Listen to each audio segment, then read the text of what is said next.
acuerdo? Bien. Los surcos son de dos tipos, menores y mayores. Los mayores son más profundos y más largos.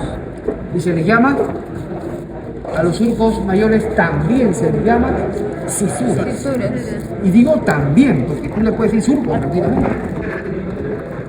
Porque son surcos, no dejan de ser surcos, pero también se les llama cisuras. ¿Estamos de acuerdo? Muy bien. Entonces, nosotros tenemos el primer surco mayor que aparece, es este, ¿no? ¿Cómo se llama? El surco lateral o cisura lateral de Silvio. Cisura lateral o surco lateral, que viene desde la cara interna. No vayan a pensar que solamente está acá afuera, viene desde acá adentro. Surco lateral o cisura lateral o de Silvio, ¿correcto? Característica de este surco. Este surco mayor, este surco lateral o cisura lateral de Silvio, suelen describir en él tres ramas. Una rama anterior, vamos a ver cómo sería acá. Está medio raro este hemisferio, ¿no? A ver. Por ahí hay un corte, cuidado. Sí, acá lo han cortado, ¿no? Sí. Ahí, sí, perfecto. Entonces, a ver, ya, pum. Ah, no, está bien. Acá sería rama anterior, una rama ascendente, ¿correcto? Una rama anterior, una rama ascendente y todo lo que continúa hacia otra rama posterior, ¿correcto? Igual, bueno, este es un hemisferio derecho, ¿correcto? Pero más o menos se deja ver, ya miren, igual, una rama anterior, que acá se ve mejor, una rama ascendente, ¿ven? Y todo lo que continúa hacia atrás es la rama posterior. ¿Estamos de acuerdo? ¿Se entiende? Bien. Ese detalle va a ser bastante importante, ¿correcto? Porque aquí en el lóbulo frontal va a formar porciones. ¿Estamos de acuerdo? Bien. Luego tenemos el segundo surco, la segunda cisura. ¿Cómo se llama? La cisura central o de Rolando. A ver. ¿Sería esta? ¿No? Esta es. ¿No? La cisura lateral o cisura de Rolando. Características, también viene desde la cara interna, pero en la cara interna se ve muy pequeña, como una muesca nada más, ¿correcto? En la cara externa sí es mucho más extensa y, ojo, no llega a contactarse con la cisura de Silvio. Esa porción que pasa por debajo, que separa las dos cisuras, se llama el opérculo frontoparietal. Frontoparietal es un pliegue de paso. A las pequeñas porciones de circunvolución que separan grandes cisuras se llaman pliegues de paso. ¿Estamos de acuerdo? ¿Se entiende? Bien. Y la tercera cisura importante vendría a ser esta. Claro, perpendicular o parieto occipital, ¿no? ¿Me dejo entender? La perpendicular o parieto occipital, ¿correcto? Que a la inversa de la cisura de Rolando se ve mejor por la cara interna y por la cara externa es muy pequeña, es una muesca nada más, ¿correcto? ¿Se entiende? Ahora, esta cisura parieto occipital o perpendicular, algunos dicen perpendicular interna o parieto, no es necesario, pero no es externa, es la misma, ¿correcto? Esta cisura parieto occipital yo la voy a prolongar imaginariamente hasta un surco acá hay un pequeño surco, una escotadura, un surquito, el surco preoccipital. Entonces yo proyecto imaginariamente esta cisura parieto occipital del surco preoccipital. Y bien, de esa manera ya sabemos que tenemos los cuatro lóbulos más conocidos, ¿no? El lóbulo frontal, el lóbulo parietal, el lóbulo temporal y el lóbulo occipital. ¿Cuál es el más grande en el cerebro humano? El frontal. ¿Qué porción del cerebro humano ocupa el lóbulo frontal? Un tercio. Un tercio del hemisferio cerebral es lo que nos distingue como seres humanos, es el lóbulo frontal. Así de claro. ¿Estamos de acuerdo? Es el lóbulo frontal. En el lóbulo frontal van a estar las funciones motoras, las funciones de ejecución, pero también va a estar la función, digamos, de la inhibición de los impulsos. ¿Me dejo entender? Inhibición de los impulsos. ¿Correcto? Por ejemplo, ¿qué pasaría? Tú estás estudiando medicina, no ves a tu cruz desde que comenzaron la clase, ¿Me dejo entender? Pero algún día terminará este curso. Y de repente para julio, ¿no? Te vuelves a acordar, ¿verdad? Que te vienes a enamorar por ahí. Sí, pues te vas y la vas a buscar. Así la vida es una medicina, así es. Cuestión de medicina, así es. ¿Estamos de acuerdo? ¿Y qué pasaría si de repente vas a visitarla y después la ves con otro padre? ¿Qué pasaría? Bueno, una persona sana lo que hace es simple y llanamente, bueno, caballero, pero la así, normal, ¿no? Él busca otra, ella se la pierde. Normal, ¿sí o no? No se te va a cambiar el mundo por eso. Pero una persona enferma definitivamente no va a reaccionar de la misma manera.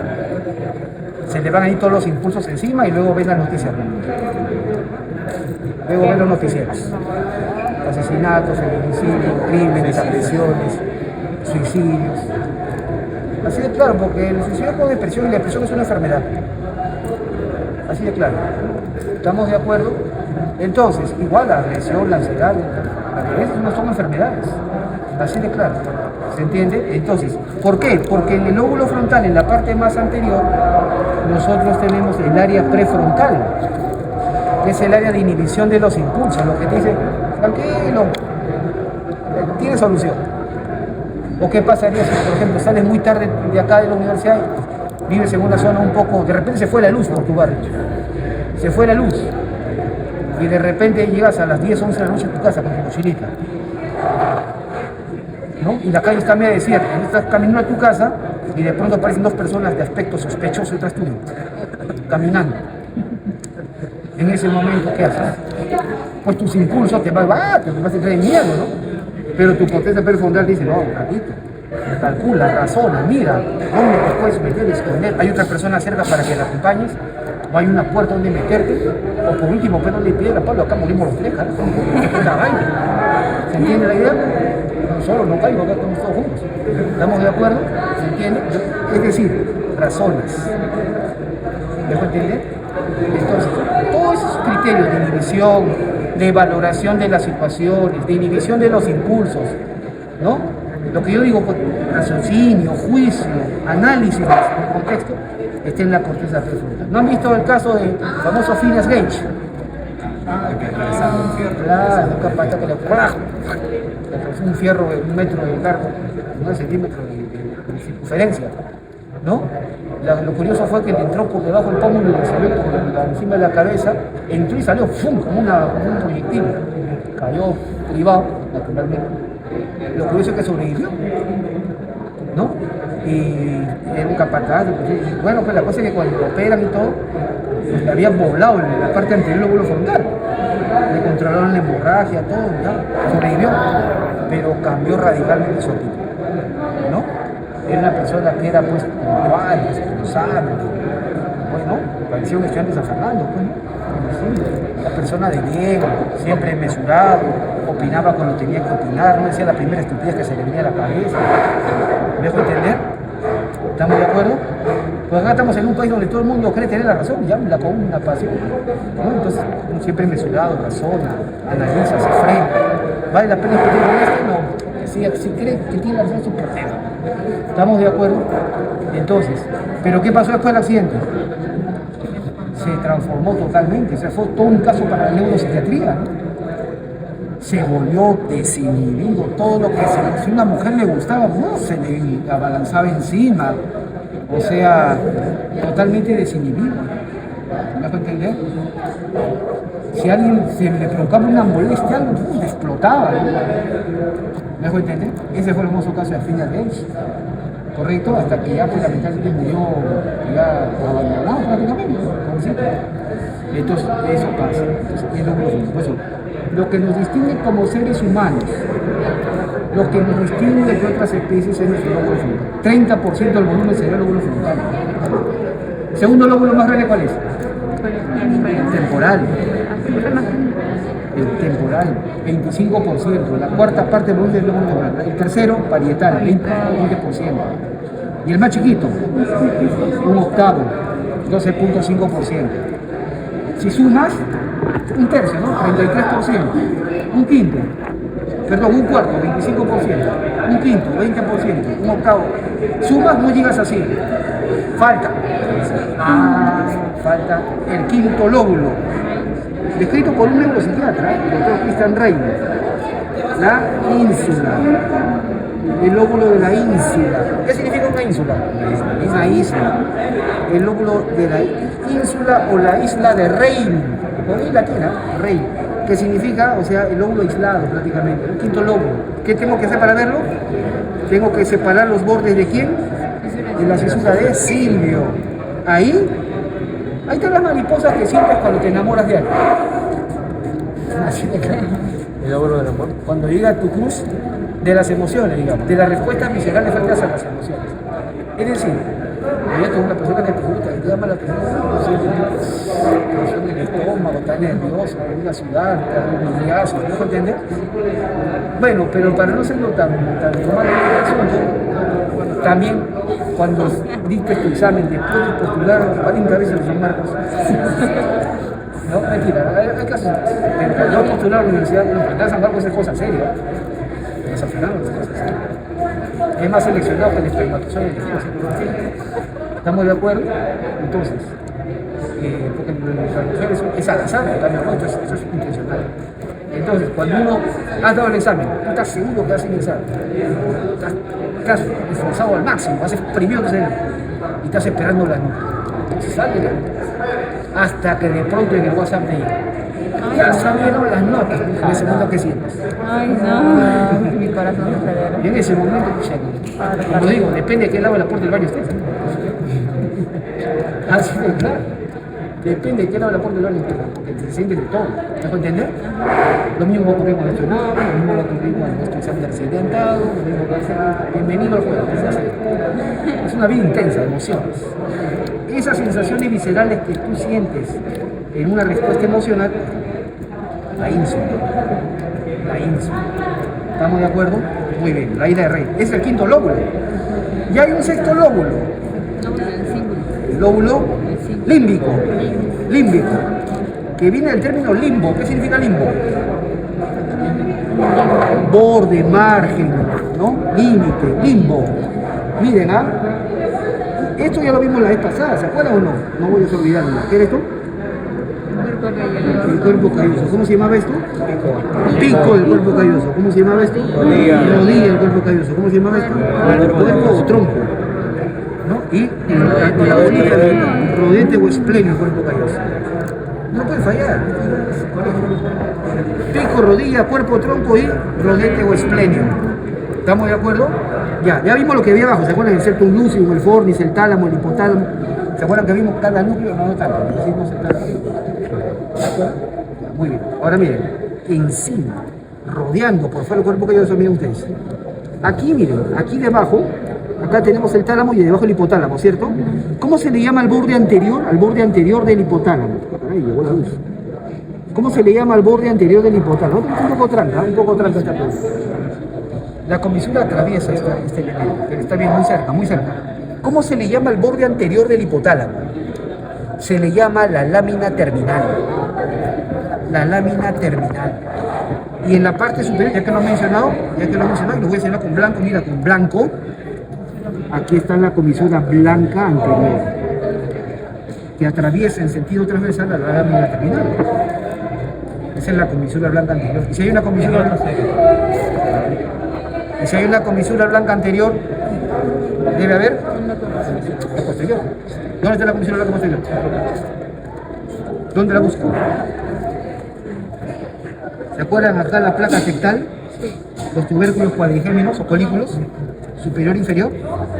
Y encima, miren, acá está el cuerpo pineal. Entre los dos. Entre el cuerpo pineal y la placa tectal, o sea, el tubérculo cuadrigémino superior. Ahí está la comisura blanca posterior. Comisura blanca posterior. ¿Estamos de acuerdo? La comisura blanca anterior, ¿dónde está? Está en el extremo superior del borde anterior del hipotálamo, o sea, de la lámina terminal. ¿Estamos de acuerdo?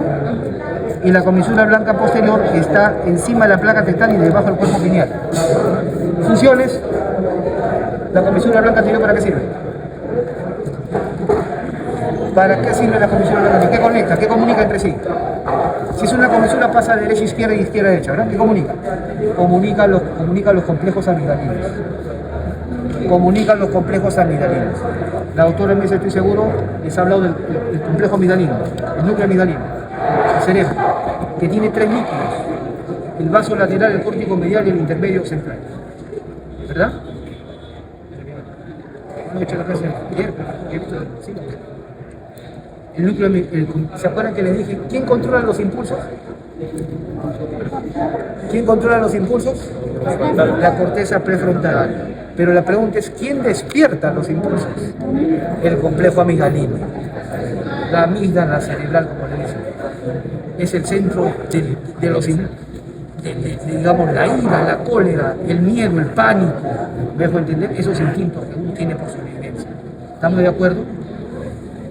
¿Cuál es el núcleo del complejo amigdalino que está relacionado directamente a la función olfatoria? Olfatoria, porque los animales, por ejemplo, un animal, si no le cae bien tu olor, ¿no? ¿Verdad?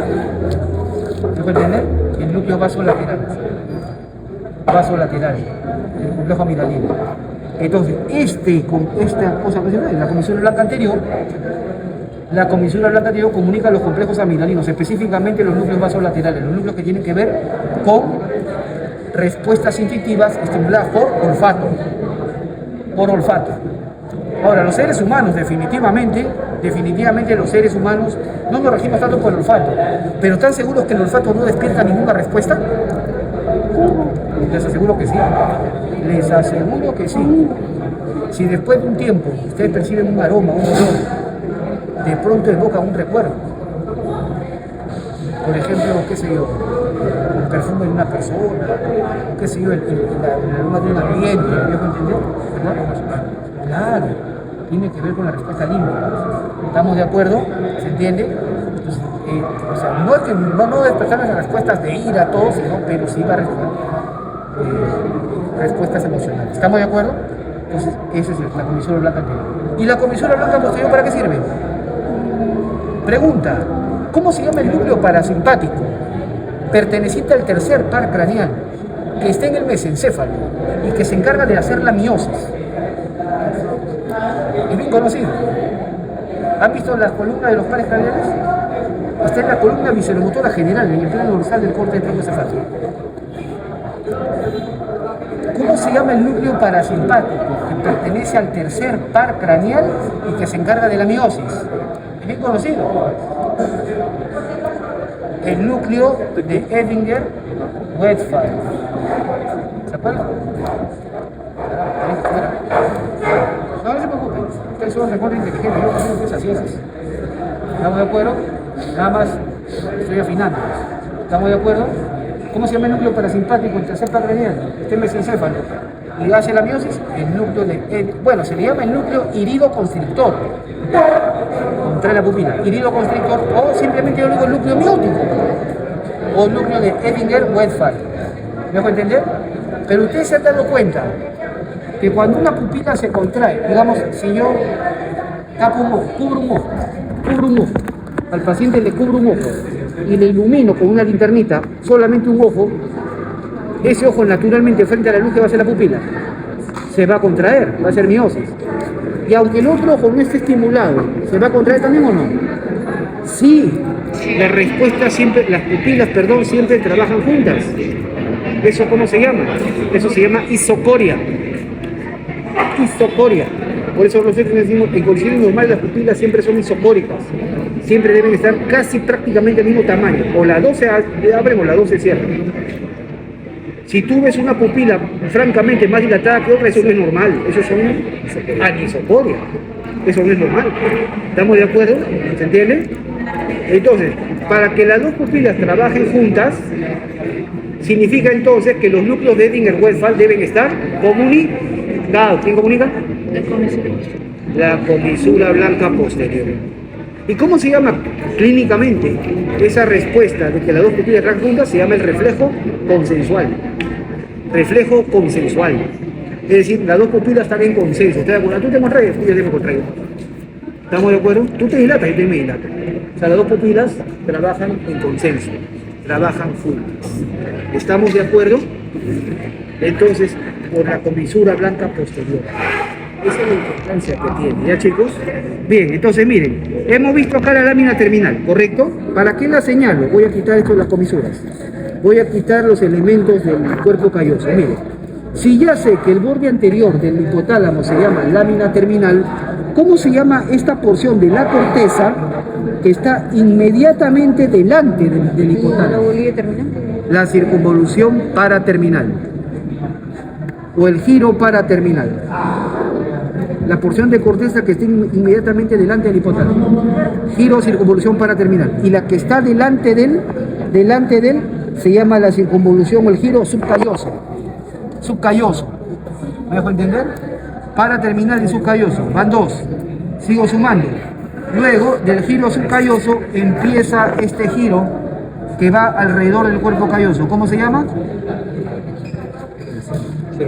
El giro o la circunvolución del cuerpo calloso, simplemente circunvolución del cuerpo calloso o circunvolución del cíngulo, o sea, singular, o sea, bueno, con ese, ¿estamos de acuerdo? Circunvolución del cuerpo calloso, circunvolución del cíngulo, que va a llegar hasta atrás, ¿ok? No hay problema, ¿no? Ya, ¿qué importa? Circunvolución, ay, ya, muy mal, gracias. Circunvolución del cuerpo que es circunvolución. ¿Está o no? Mira, ¿dónde empecé? Circunvolución paraterminal, circunvolución subcallosa. ¿Qué sigue? Circunvolución del cuerpo calloso o circunvolución del cíngulo. Este cíngulo rodea a todo el cuerpo calloso hasta que debajo de, ¿cómo se llama esto? Rodete o esplenio, muy bien, del cuerpo calloso, se estrecha. Se estrecha. ¿Cómo se llama ese estrechamiento? ¿Cómo se llama ese estrechamiento? Istmo. Istmo. Istmo. ¿Estamos de acuerdo? Y del istmo, bueno, acá estoy como cefálico, no sabe bien, pero y del istmo ya va a continuar otra circunvolución acá, que es la circunvolución, ¿cómo se le llama?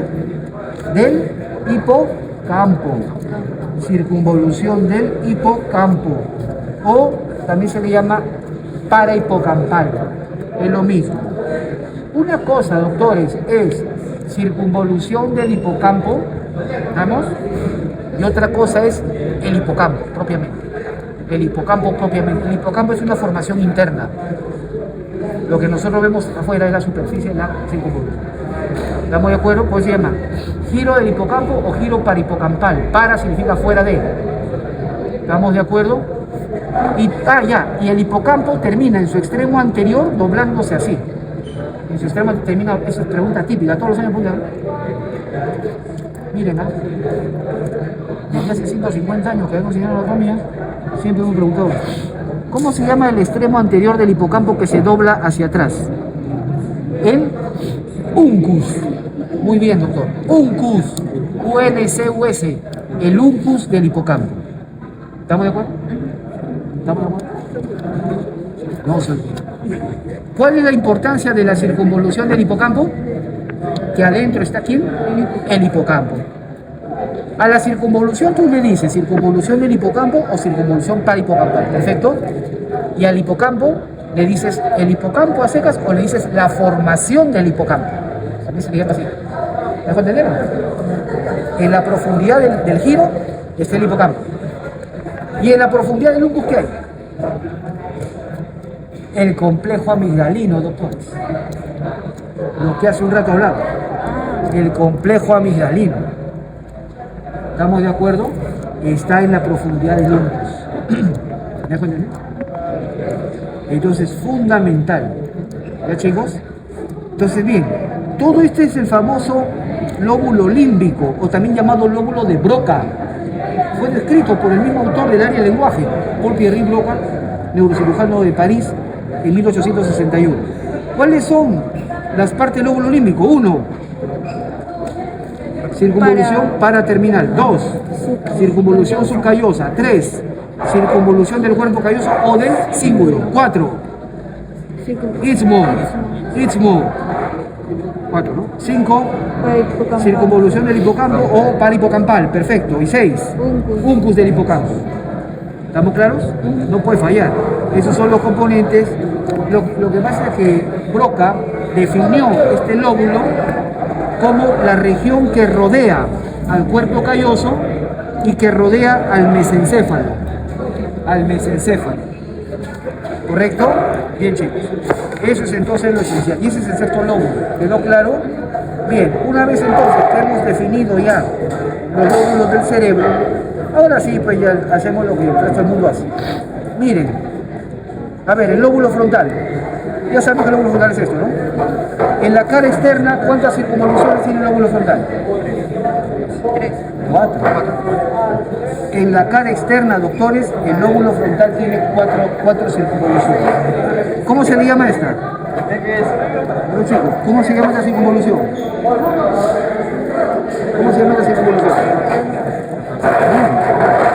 Frontal superior. O también le decimos la F1. La F1, circunvolución frontal superior. Frontal superior, la F1. ¿Estamos? Luego tenemos la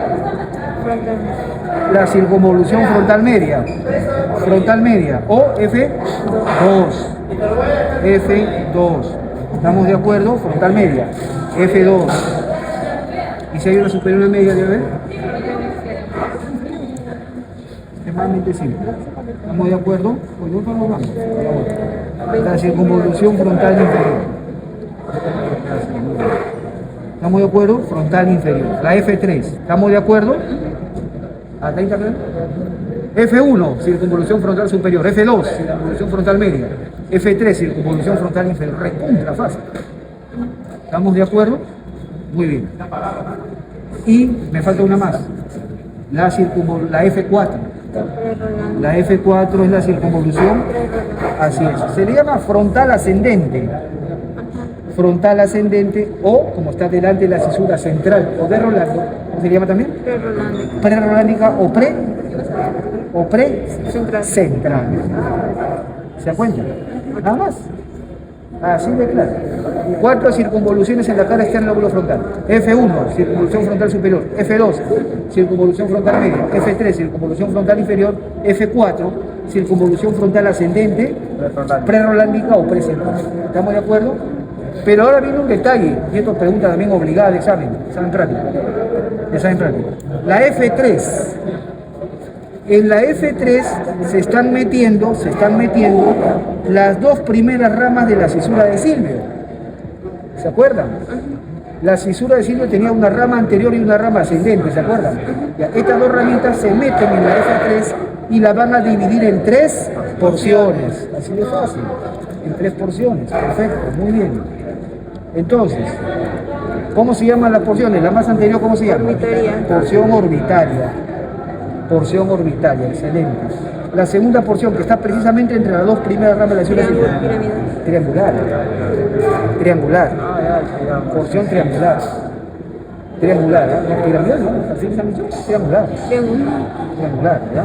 Triangular. Y la tercera, opercular. Opercular. Pero este es el opérculo frontal. No lo confundan con el que dije hace un ratito. El opérculo frontoparietal. Ese es otro. Este es el opérculo frontal, parte de la F3. ¿Estamos de acuerdo? Entonces, miren doctores, esto es siempre todos los años, ¿no? Porción orbitaria, porción triangular, porción opercular de la F3, es decir, de la circunvolución frontal inferior. ¿Por qué son importantes? Especialmente las que te preguntan siempre son cualquiera de estas 2. Estas 2 son las que te preguntan, claro, porque en la porción opercular y la triangular de la F3 está el área motora del lenguaje. El área motora del lenguaje. ¿Estamos de acuerdo? Conocida clásicamente como área de Broca. Área de Broca. Broca es de 1861, doctores. ¿Estamos de acuerdo? ¿Por qué insisto con el año? No me vayan a decir, ¿a qué áreas corresponde? 44 y 45. 44 y 45. Pero las áreas, ¿quién las publica? Brodmann, Corbinian Brodmann, un alemán, en 1909. O sea, estamos hablando de casi 48 años después, casi 50 años después de Brodmann. El que pone las áreas es Brodmann. Entonces no le vayan a decir área 44 y 45 de Broca, eso es un error. Broca nunca puso números. Sí, área de lenguaje motor o área de Broca tradicionalmente, o área 44 y 45 de Brodmann. ¿Me dejo entender? Ya. En la porción opercular está el área 44 y en la triangular la 45. Pregunta típica para el examen teórico. Si un paciente tiene lesión de esta área, ¿cuál es la manifestación clínica? Esto disarte. No, el término, no se me da como término clínico. Claro, afasia es el término clínico correcto, disarte no, disarte es problema articular. Pero la pregunta es, ¿cómo se llama? Técnico se puede hablar. Paciente que no puede emitir palabras más que sonidos murmurantes o sonidos de un solo tono, pero ¿cómo está la comprensión? Sí se comprende, Sí comprende, porque este es un área puramente motora. ¿Me dejo entender? Entonces, si a ti te dicen un paciente que no puede emitir palabras, pero sí comprende las órdenes, las indicaciones, lo más probable es que tenga lesión del área motora en el lenguaje. ¿Me dejo entender? El área de Broca, lóbulo frontal, especialmente en la cara estable. ¿Estamos de acuerdo? ¿Bien, chicos? ¿Se entendió? Entonces, porción opercular, porción triangular. Fija, o sea, esta porción orbital. ¿Ya? Y la circunvolución frontal ascendente. ¿Quedó claro, chicos? Otro detalle también es que la circunvolución frontal ascendente, aquí en el ¿cómo se llama? En la circunvolución perolándica o precentral, ¿qué área está? Bien conocida también. Esto, El motora área primaria. Motora primaria. El área motora primaria. 4 de Brodmann. Área 4 de Brodmann, así es. El área 4 de Brodmann. Área motora primaria. Brodmann, 1909. Área motora primaria. Pero, ojo, esta es la circunvolución prerolónica o precentral, pero por dentro, ¿cómo se llama esto? Esto, lobulillo paracentral. El lobulillo paracentral. Acá ya no se llama circunvolución prerolónica, acá se llama lobulillo paracentral. Pero el área 4 sí llega hasta acá adentro. O sea, el área 4 no es solamente circunvolución prerolónica, llega hasta el lobulillo paracentral. ¿Me dejo entender? Y ustedes han visto un famoso dibujito de un hombre deforme, de cabeza, homúnculo de Penfield. el homúnculo, En este caso el motor, supongo. eso fue propuesto por William Penfield en 1952, cirujano de Estados Unidos. Él hacía con pacientes despiertos, con anestesia local naturalmente, abría y comenzaba a estimular y veía qué parte del cuerpo se movió, y así sacó su homúnculo. ¿Estamos de acuerdo? ¿Ya? Eso con los soldados de la Segunda Guerra Mundial, 1952, regresaban todos los soldados secuelados de la Segunda Guerra Mundial de Estados Unidos y las familias demandaban al Estado, mira cómo dejó mi familiar. Llegaban llenos de traumas, secuelados, paralizados, con convulsiones, los traumas de una guerra. ¿Me dejo entender? Entonces, Estados Unidos invirtió mucho dinero en tratar de hacer cirugías reparativas a estos pacientes. Y ahí aparece William Penfield. Entonces, William Penfield, un canadiense que trabaja en la Universidad de Washington, neurocirujano, y él hace eso, con anestesia local, ¿me dejo entender? Y así saca su homúnculo. ¿Estamos de acuerdo? Entonces, pregunta, si yo tengo acá la circunvolución prerolándica, doctores, prerolándica o precentral, ¿qué zona del cuerpo está representada acá en el tercio inferior? ¿Qué parte del cuerpo está representada acá en la parte inferior? ¿Miembro inferior? No, la cara. La cara y en la parte más baja la laringe. ¿Me dejo entender? Y es una zona bien grande, especialmente con una zona bastante grande para la lengua. El homúnculo tiene una lengua bien grande. ¿Me dejo entender? Sí. Ya, en el tercio medio, ¿quién está representado acá? El miembro superior, especialmente la mano. Y de la mano los dedos. Y el más que más destaca, el pulgar. Es que nos diferencia de los primates. El homúnculo es unos dedazos y el pulgar es enorme. Y el resto del miembro se ve chiquito. ¿Me dejo entender? Miembro superior en el tercio medio. En el tercio superior, ¿quién está? El tronco, que tiene una representación pequeña, porque el tronco como que no somos muy habilidosos, ¿no? ¿Me puedo entender? Y en la cara interna, en lo que se llama el lobulillo paracentral, Miembro inferior. acá está representado el miembro inferior. Claro. Y debajo del miembro inferior, los genitales. Claro, de verdad. Y debajo del miembro inferior, los genitales. ¿Estamos de acuerdo? ¿Y por qué digo esto? En primer lugar, veamos funcionalmente el asunto. Esta es la área motora primaria, con el famoso esquema de William Penfield, que hizo cara y laringe en el tercio inferior de la circunvolución prerolándica. Miembro superior con una tremenda área para la mano y el pulgar en el tercio medio. Tronco tercio superior. Miembro inferior en la cara interna, en el obligo paracentral. Pregunta, ¿cómo se llama el fascículo? El fascículo, el haz, que se origina en la corteza cerebral y que llega a los núcleos motores somáticos de los pares craneales. Haz espinotalámico Que se origina en corteza cerebral y llega a los núcleos motores somáticos o motores voluntarios de los Córtico pares nuclear. craneales. El haz córtico nuclear. Córtico nuclear. O también la doctora, la maestra le dice el haz geniculado, con G. Geniculado. ¿Por qué? Porque por dentro va a pasar por la rodilla de la cápsula interna. Ocupa la rodilla de la cápsula interna. El haz geniculado, con G. De latín genus, rodilla. ¿Estamos de acuerdo? El haz geniculado o haz córtico nuclear. Como su nombre lo dice, va de la corteza a los núcleos motores voluntarios de los pares craneales. ¿Dónde están estos? ¿Dónde están los núcleos motores voluntarios de los pares craneales? ¿Esto en el tronco? En el tronco encefálico. Los núcleos motores del tercero y cuarto están en el mesencéfalo. El núcleo motor del quinto, sexto, sexto y séptimo están en protuberancia.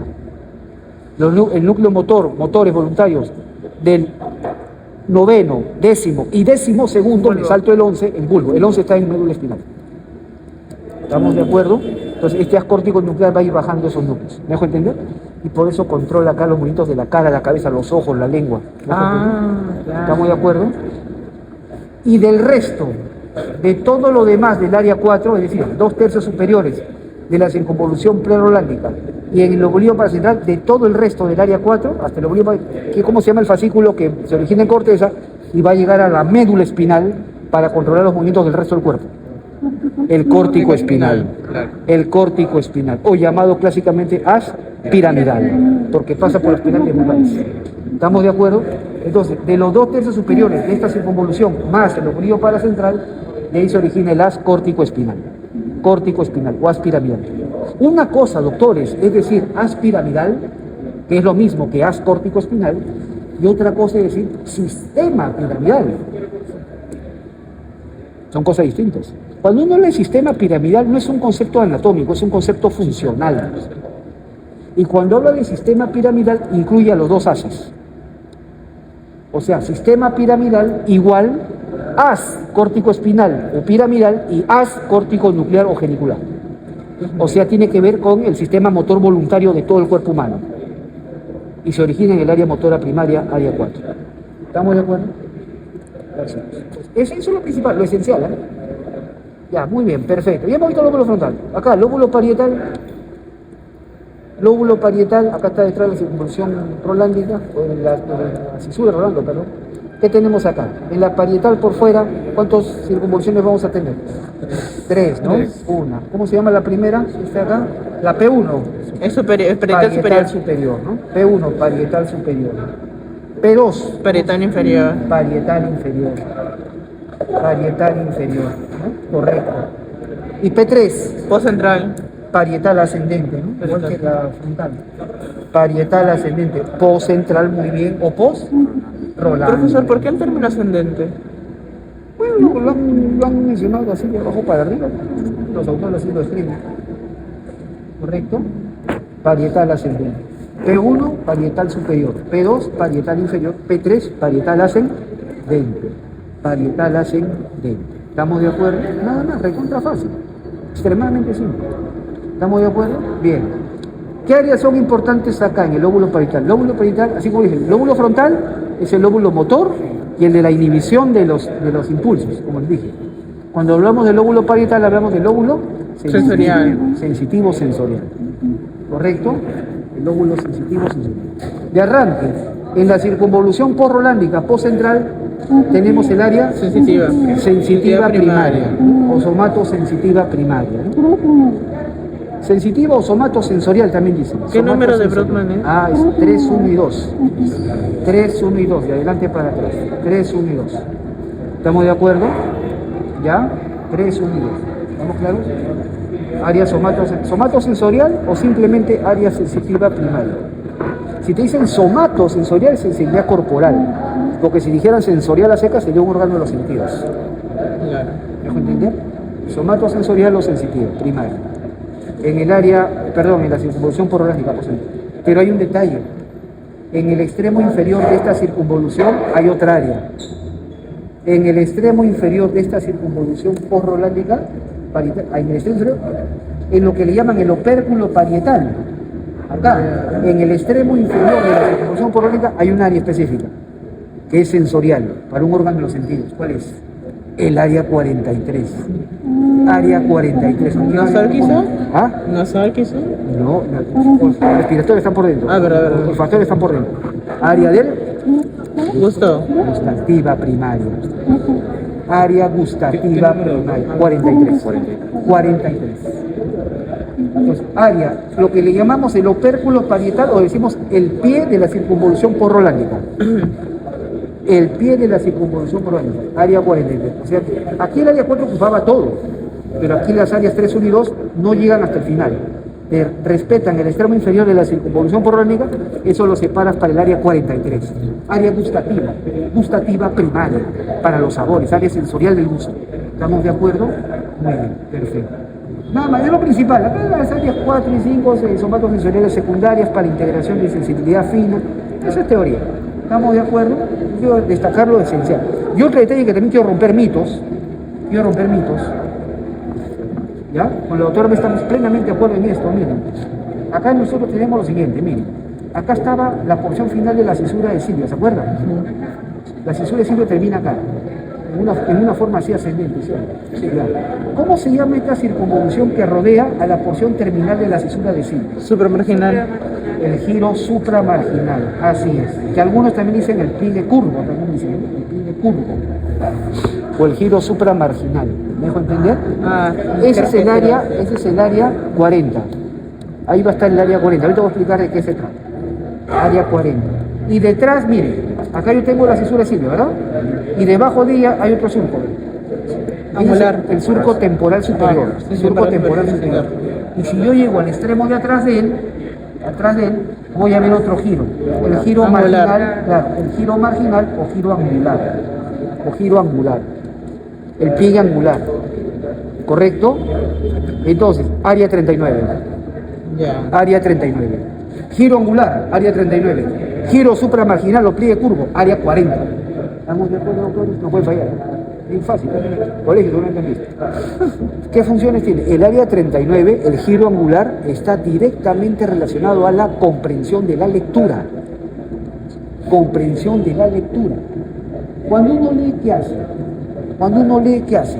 Interpreta estos símbolos, estos simbolismos que por convención humana se nos han enseñado. ¿Me dejo entender? Pues yo te pusiera, por ejemplo, letras rusas o letras árabes, de repente no las vas a entender, o letras chinas, pero en nuestra cultura occidental se nos ha diseñado este tipo de simbolismos, ¿correcto? Que son grafemas, que se llaman grafemas, ¿me dejo entender? Y que nosotros los pronunciamos como fonemas, pero la comprensión de lectura es vista con visión que está en el área 40. Por eso cuando doy examen de admisión, ¿no viene comprensión verbal? ¿No? Y hasta un texto en inglés creo que viene ahora, ¿no? ¿Ya? Entonces, ahí está, comprensión verbal. Área 39, área de la comprensión verbal, de la comprensión de lectura. Eso fija, siempre viene, ¿no? Área 39, giro angular, área de comprensión. El área 40, que está en el giro supramarginal, es un área de asociación, o sea, integra funciones de interpretación de todo lo que uno ver. No solamente la lectura, sino también el lenguaje no verbal. Esto es lenguaje verbal, simbólico, en grafemas. El lenguaje verbal sonoro son los fonemas, ¿verdad? Pero existe el lenguaje no verbal. Si una persona de lejos te ve así, te está saludando. ¿Me dejo entender? Si llega tarde donde tu cruz, y tu cruz está molesto. No necesito decir una palabra, con la mueca ahí vas a ir con todo. ¿Estamos de acuerdo o no? Cuando está jugando una piscina en un partido de fútbol y el árbitro toca el pito, ¿qué significa? Detengan la jugada, no sé qué ha pasado, pero detengan la jugada. ¿Estamos de acuerdo? Los semáforos, los sonidos de los claxons, todo eso es lenguaje no verbal. Y todo eso se integra en la circunvolución, en el giro angular, en la circunvolución supramarginal, área 40. La gran pregunta es, ¿y dónde está la famosa área sensorial de Wernicke? Karl Wernicke fue un polaco.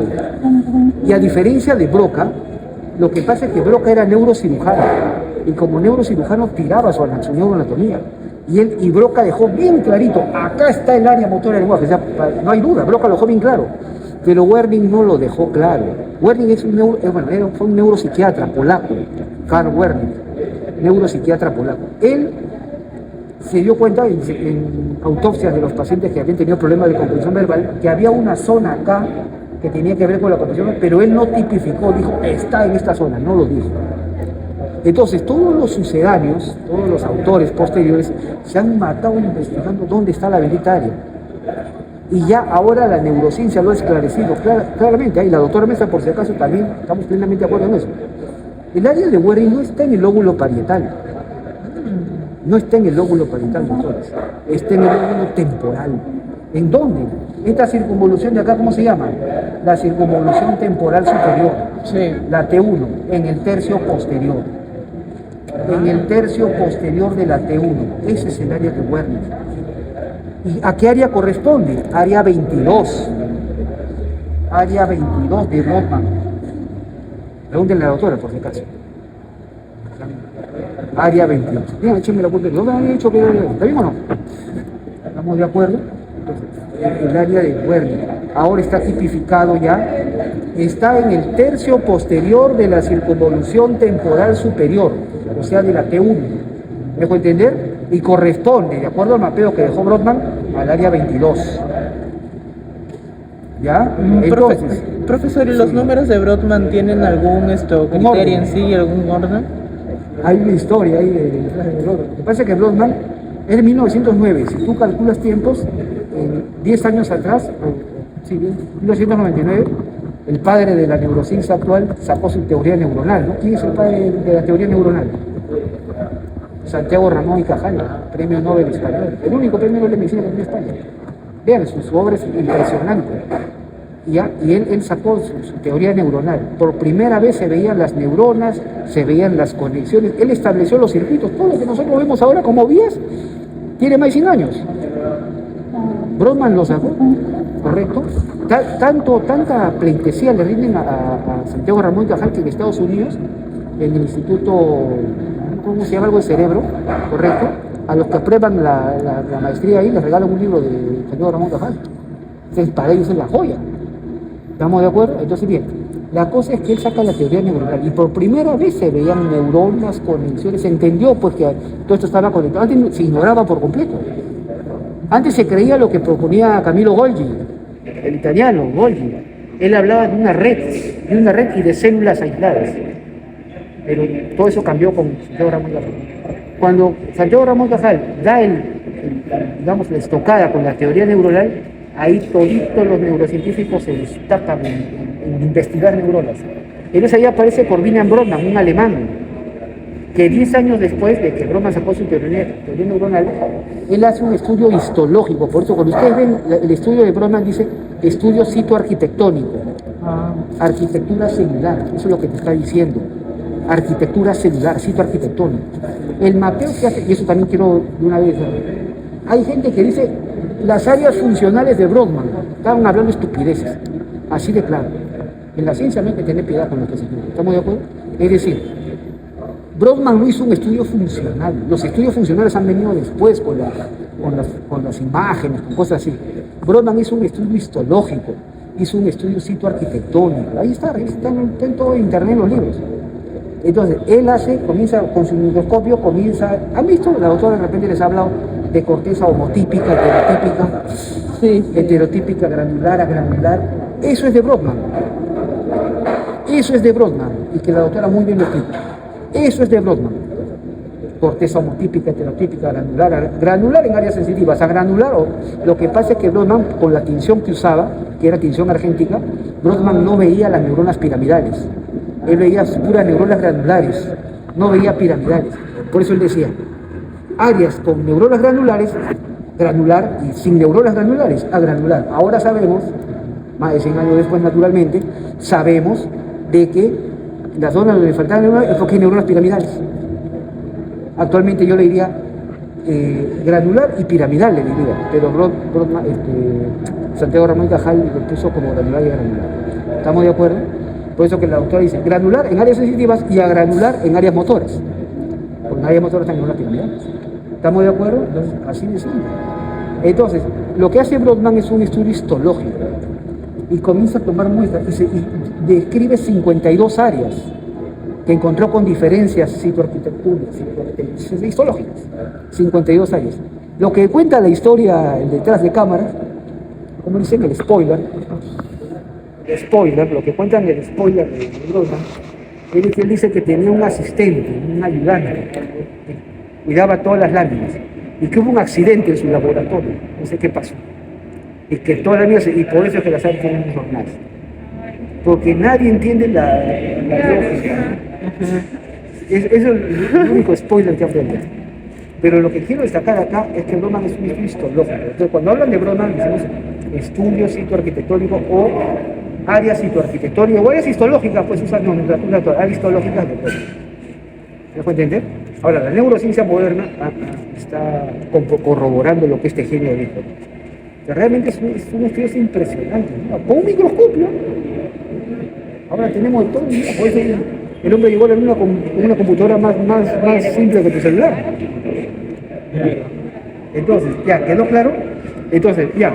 Pero volviendo acá, el área 22 es el área de Wernicke, área del lenguaje sensorial, área de la comprensión ya integral del lenguaje. ¿Me dejo entender? Si un paciente tiene lesión de esta zona, ¿qué ocurrirá? Pues no va a entender ni las palabras ni él mismo se entiende lo que habla. Wow. Es lo más triste. Cae en una discapacidad severa. Por lo menos el otro queda con mudo, ¿no? Queda con mudo, pero puede escribir, puede hacer señas, claro. Pero el otro sí es una discapacidad seria, severa. ¿Estamos de acuerdo? Prácticamente pasa como una demencia, ¿no? Correcto. ¿No has escuchado, por ejemplo, este famoso actor Bruce Willis? ¿No? De Duro de Matar, una demencia frontotemporal. ¿Sí? Frontotemporal. Y que está cursando con afasia de comprensión. Está cursando con afasia de Wernicke. ¿Se da cuenta? Frontotemporal. La demostración de que el área Wernicke en el lóbulo temporal no está en el parietal. ¿Estamos de acuerdo? Entonces, va a quedar una discapacidad muy seria. ¿Estamos de acuerdo? Estos pacientes caen en la desesperación porque no se entiende. Todo lo que él habla es como que perdería la capacidad de entender. Comienza a hablar en chino para él, o sea, terrible. Y comienzan a decir palabras que no tienen sentido. ¿Estamos de acuerdo? Bien. Eso es lo importante. Perfecto, es el lóbulo parietal. El lóbulo temporal, lo esencial es recontra fácil, ¿eh? Lo esencial es invisible a los ojos.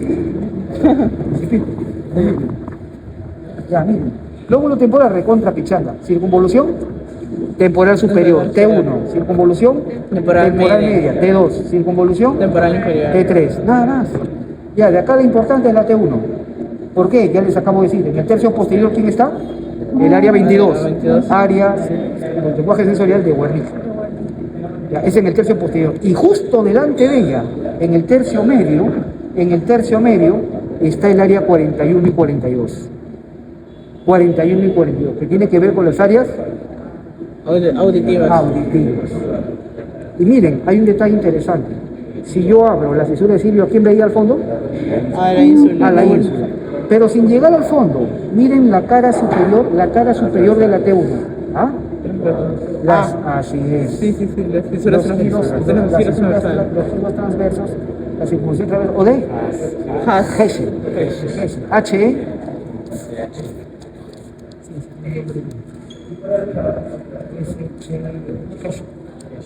¿De dónde será? No sé. ¿Ya? ¿Cuáles son? Y ahí está el área 41 específicamente. El área es cemento. ¿Estamos de acuerdo? Estas son las circunvoluciones transversas de Hessel. En la cara superior de la T1, circunvoluciones transversas de Hessel. O sea, no en la ínsula está al fondo, ¿estamos de acuerdo? Sino que en la cara superior de la T1, de la circunvolución temporal superior. Circunvolución transversa de Hessel. ¿Correcto? ¿Sí, doctores? Área 41 de Brodmann, área auditiva primaria. Y el área 42 sobresale acá afuera.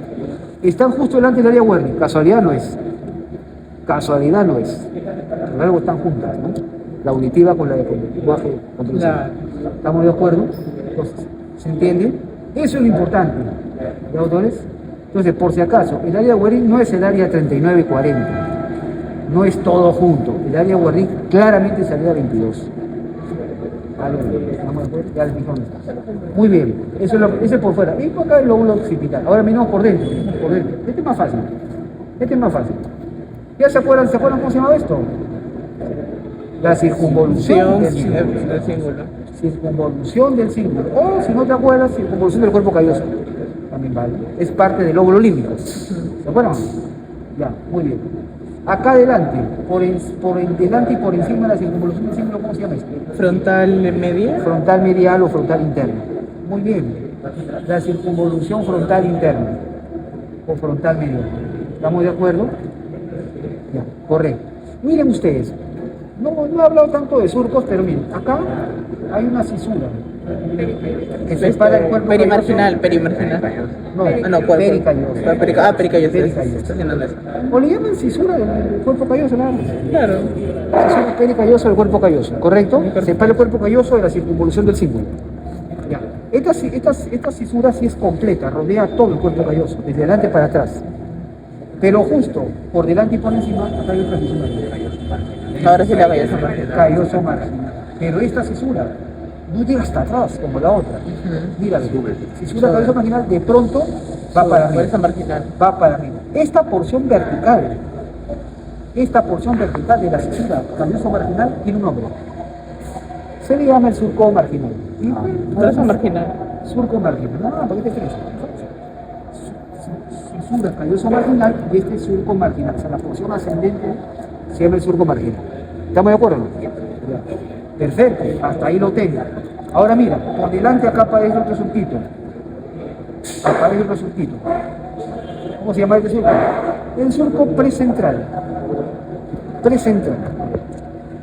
En la cara interna. ¿Me dejo entender? Precentral. Muy bien, entonces, ya hemos dicho. Acá tenemos la circunvolución frontal interna o frontal medial. ¿Estamos de acuerdo? Hay un término que la doctora Mesa usa, que lo ha sacado de los textos de neurociencia, ella dice mesial. ¿Han escuchado? Mesial, es medial. Es un término así, ficho que usan los de neurociencia. ¿Me dejo entender? No, yo tengo maestría en neurociencia, pero entonces, digamos, mesial, es cuando quieren hablar elegante, ¿no? ¿Estamos de acuerdo? Mesial, ¿no les he dicho? No. Bueno, a veces en neurociencia hablamos así mismo, ya queremos un poquito apitucarnos. Este es simplemente circunvolución frontal interna o circunvolución frontal media. ¿Estamos de acuerdo? Bien. Este es el surco precentral y este es el surco terminal. ¿Verdad? El surco terminal es la porción ascendente del surco calloso marginal. Perfecto. Entre estos dos, el lobulillo paracentral. El lobulillo paracentral. Fundamental, también pronto le da. Tiene que ir todo el mundo. Lobulillo paracentral, fundamental. ¿Por qué? Acá, ¿quién terminaba acá? La fisura de Rolando. O sea que el lobulillo paracentral contiene a la porción terminal de la fisura de Rolando. ¿Me dejo entender? ¿Y qué área estaba delante de la fisura de Rolando? Motora primaria, excelente. Área 4. Y detrás, el área sensitiva primaria o somatosensorial primaria. Área 3 y 2. O sea que el lobulillo paracentral va a involucrar a todas esas áreas, al área 4 por delante y a las áreas 3 y 2 por detrás. Va a involucrar tanto al área motora primaria como al área sensitiva primaria. ¿Estamos de acuerdo? Pero ¿qué parte del cuerpo estaba representada según el homúnculo? Acá, venía el hombre de cabeza así y sus patitas estaban por acá. Los miembros inferiores. Ahora, ¿por qué es importante? Yo les conté funcionalmente qué haces se originaban de acá. Desde el punto de vista de la irrigación, desde el punto de vista de la vascularización. ¿Cuál es la principal arteria de la cara externa del cerebro? Esto, la meninge. No. Del cerebro. Esto, la arteria anterior. Cerebral media. La principal arteria de la superficie externa del cerebro es la cerebral media. O sea, ¿quién irriga el área del lenguaje? El área de Broca, el área de Wernicke, ¿todo eso? La cerebral media. Cerebral media, ¿ya? Correcto. ¿Y cuál es la arteria principal? Cerebral anterior. La cerebral anterior. ¿Me dejo entender? Entonces, el homúnculo, toda la parte externa está irrigada por cerebral media, pero los miembros inferiores por cerebral anterior. Profesor, ¿no había una parte de la cerebral anterior que irrigaba? Sobresalía con un poquito, es verdad. Pero en términos prácticos, para la evaluación clínica del paciente, sí. cara interna, cerebral anterior, cara externa, cerebral medio. ¿Estamos de acuerdo? Entonces, por ejemplo, si un paciente tiene una oclusión, se le tapa la cerebral anterior, se infarta del oblicuo paracentral. Entonces, ¿qué parte del cuerpo se va a paralizar? Esto, miembro inferior. El miembro inferior. Si eres el hemisferio izquierdo, se va a paralizar el miembro inferior derecho. Va a tener una monoplejía, Claro. contralateral, del miembro inferior. ¿Estamos de acuerdo? Acuérdate que el cerebro siempre comanda el lado contra el cuerpo, así que no te estreses. Pum, ya está. Más bien cerebro siempre es el mismo lado. Cerebro lo contrario. Claro. No te rayes la vida. ¿Estamos de acuerdo? Entonces, una monoplejía. Y además ausencia de sensibilidad. Ausencia de sensibilidad porque se agarra todo el oblicuo. Ausencia de sensibilidad o debilidad o incapacidad Es porque motora. se juntan el área Porque se juntan las motora dos. y Así. sensitiva primaria, ¿no? Sí, y porque todo esto está irrigado por la arteria cerebral anterior. ¿Me dejo entender? En cambio, por ejemplo, si se tapa la cerebral media acá en la superficie, te va a producir una parálisis, una debilidad muscular, ¿dónde? De la cara y del miembro superior especialmente. Pero los miembros inferiores están perfectos. Claro. El paciente se puede parar, puede caminar, pero te dice parálisis, debilidad muscular en cara y miembro superior. Y a eso súmale alteración de las áreas del lenguaje. ¿Sí? ¿Me dejo entender? A eso súmale una fascia motora, por ejemplo. Si te dice que el paciente no puede hablar, pero puede entender, tiene fascia motora. Está afectada el área de boca. Si dice que el paciente no habla ni comprende nada, todo, esa fascia global. Si dice que no comprende nada, pero puede hablar, pues está afectada el área guardiana. ¿Estamos de acuerdo? O sea, en el caso de esto, la alteración aguda, que es, no comprende, pero esto establece palabras bien articuladas. O con... Sí, lo que pasa es que comienza a decir palabras. El paciente en fase leve comienza a desordenar oraciones. La sintaxis te la desarma, ¿me dejo entender? Y el paciente ya grave, ya con afasia de Wernicke ya plenamente instalada, cronificada, el paciente ya te dice lo que los lingüistas dicen, significante sin significado. ¿Me dejo entender? Si yo te digo, por ejemplo, la palabra mesa, en tu cabeza forma una imagen, no mesa, pues. O de repente la doctora mesa. Bueno, ya. No, pero sí, ya, por poner un ejemplo, ¿no? Oye, yo te digo la palabra tabla. Entonces tiene una imagen en tu mente, ¿verdad? Pero si yo te digo blata, o sea, invierto los grafemas, invierto las sílabas, te desconfigura te desconfigura el Windows, conmigo. Te desconfigura el Windows. Así de claro, ¿me dejo entender? Esos son significantes, pero sin significado. Los podemos pronunciar, los podemos hablar, pero no tienen ningún significado en nuestra cultura. De repente en otro idioma, de repente me entienden. Pero ¿cómo se llama? En nuestro idioma no tiene. ¿Me dejo entender? Entonces, cuando el paciente tiene ya un Wernicke instalado, una fascia sensorial instalada, pues realmente para comienza a desordenarte palabras y te comienza a decir cosas que no tienen ningún sentido, ¿no? ¿Estamos de acuerdo? Muy bien. De ahí es que salían pues los antiguos cómics de Chespirito, pues, ¿no? Cuando decía Difiruli Paramaricuturimícuaro. ¿No? ¿Nunca has escuchado? El doctor Chapatín hablaba así. Y esa era una mofa muy fina sobre los pacientes afásicos, ¿eh? Muy fino era, o sea, realmente muy interesante, ¿eh? Muy bien, entonces, perfecto. ¿Quedó claro? Pero no se olviden, el oblicuo paracentral, obligado. Ya, detrás del oblicuo paracentral aparece el oblicuo cuadrilátero Con pegoña. entre el surco marginal y la cisura parieto-occipital. Y luego tengo acá la famosa cuña, entre la cisura parieto-occipital y esta famosa cisurita. La cisura calcarina, ¿no? Que parece como una boquita triste, parece, ¿no? La cisura calcarina. La cisura calcarina. Recto, la cisura calcarina. ¿Ya? Cuña entre la cisura parieto-occipital o perpendicular a la cisura calcarina. Y esta porción que está debajo de la cisura calcarina, lingual. Circunvolución o giro lingual. ¿Me dejo entender?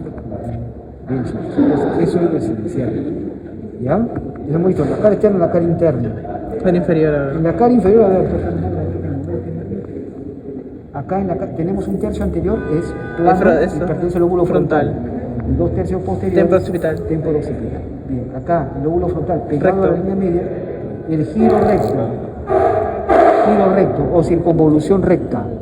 Es un poco, ¿cómo se llama? Paradójico, ¿no? Es decir, giro recto. Claro, giro recto. ¿No? recto, así le dicen, el giro recto, correcto, o circunvolución recta.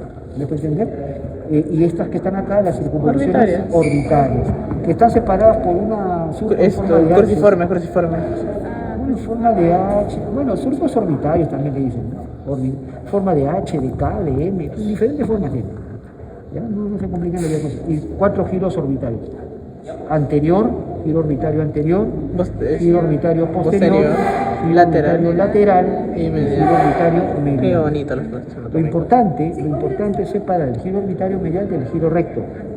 Estos están separados por un circuito, el surco olfatorio. El surco olfatorio. ¿Hay quien se alojaba? El tracto.